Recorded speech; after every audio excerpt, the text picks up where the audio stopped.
La particularité du bouddhisme est de démontrer la naissance de la merveilleuse existence à partir de la vacuité. La forme, c'est la vacuité c'est la forme, et c'est aussi de se servir de l'esprit transcendant pour exercer les travaux mondains. Mais souvent, nous sommes tentés de scinder la vacuité et l'existence en deux parties distinctes, en disant « ce qui est vacuité ne peut pas exister, ce qui existe n'est pas vacuité ». Par exemple, si je dis « il n'y a pas de table dans cette salle », vous allez tout de suite me répondre « vous mentez, comment pouvez-vous dire qu'il n'y a pas de table ici? Elles sont bel et bien là ». Mais laissez-moi vous dire que la phrase « il n'y a pas de table dans cette salle » n'est pas fausse. L'existence des tables dont vous parlez est une fausse existence. La non-existence des tables dont je parle est la vraie vacuité. Pourquoi puis-je dire qu'il n'y a pas de table? C'est parce que la table n'est pas la table, elle n'est qu'une apparence fictive. Sa vraie image, c'est le bois, dont la vraie image est l'arbre, la semence, la terre, la lumière et l'air. C'est pourquoi, en fait, elle n'est qu'un produit conditionné. Elle n'est pas la table. Comment peut-on prendre le faux pour le vrai? L'apparence fictive est une fausse existence, la vraie vacuité est une vraie existence.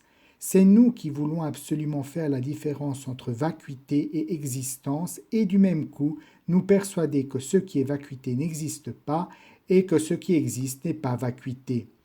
La vérité, c'est de dire que dans la vacuité, il y a l'existence et que dans l'existence, il y a la vacuité et que nous ne devons pas les séparer. Je vais vous citer un Gong-han de l'école Chan, vous allez comprendre tout de suite. Un adepte laïque demanda à Chi Chang « Maître, le paradis et l'enfer existent-ils » Bien sûr. Les Bouddhas et les Bodhisattvas Bien sûr. La causalité et les rétributions karmiques Bien sûr. Peu importe ce qu'il demandait, la réponse de maître Chi Chang était toujours affirmative. Alors il lui dit « Maître, est-il possible que vous vous trompiez ?» Comment pourrais-je me tromper? J'ai posé les mêmes questions à maître Jin Shan, mais ses réponses sont différentes. Qu'est-ce qu'il dit? Il répond toujours par non. Je lui demande, le paradis et l'enfer existent-ils? Il répond non. Je lui demande, y a-t-il des Bouddhas et des Bodhisattvas? Il répond non. Je lui demande, y a-t-il causalité et rétribution karmique? Il répond non. Il ne dit pas la même chose que vous. Ah, c'est comme ça. Eh bien, dis-moi, as-tu une femme? Bien sûr. As-tu une maison? Bien sûr. As-tu des terres? Bien sûr. Mais voilà, maître Jinshan ne dit pas la même chose que moi, car il parle de son monde. Est-ce qu'il y a une femme? Non. Est-ce qu'il a une maison et des terres? Non. C'est pour cela qu'il dit non. Toi, tu as une femme, une maison et des terres. C'est pourquoi je te parle de l'existence. Le monde que chacun perçoit est différent de celui des autres. Dans le monde de l'existence, le maître Chan parle de l'existence. Dans le monde de la vacuité, il parle de la vacuité. En réalité, on ne peut pas scinder la vacuité et l'existence. Si l'on comprend cette indivisibilité, alors on pourra comprendre que les 5 skandhas ne sont que vacuité.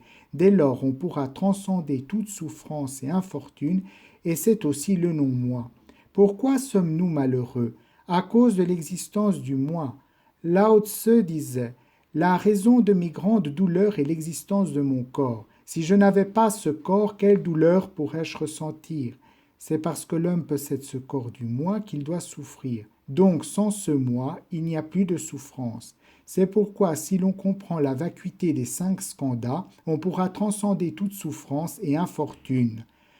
Un couple, mari et femme, possédait une immense fortune mais n'avait pas d'enfants et ils en étaient bien malheureux. Ils se disaient « Nous avons amassé tant d'argent durant notre vie et maintenant que nous voilà vieux, nous n'avons pas le moindre enfant pour nous tenir compagnie. C'est vraiment triste. Quelle est donc la raison de ce manque? Pourquoi le monde est-il si imparfait ?» Finalement, ils ont compris et ils sont devenus bouddhistes. Ils cherchèrent un bonze qui leur parlerait du dharma mais n'en trouvèrent aucun. Un jour, cependant, passa un bonze errant. Le vieux couple l'accueillit comme un trésor et ils lui demandèrent de leur parler du dharma. Mais le bonze ne s'en sentait pas capable et il leur dit « Je ne sais pas parler dharma. Vous êtes trop modestes, nous voulons absolument vous écouter. Veuillez rester chez nous et recevoir nos offrandes. » Après le repas, ils installèrent la chaire et demandèrent au bonze d'y prendre place. Puis ils s'agenouillèrent en bas pour l'écouter. Le bonze pensa: je n'ai pas bien étudié à l'époque, comment vais-je faire pour parler du dharma? Il était tellement inquiet qu'il se mit à transpirer abondamment. Ne sachant que dire, il s'exclama sans réfléchir: comme c'est pénible!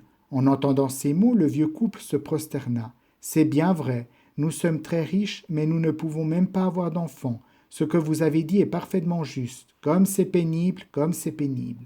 Voyant qu'il continuait à se prosterner à la même place, le bonze ne sut que faire. Alors il dit: comme c'est difficile, c'est bien vrai, comme c'est difficile d'avoir un enfant.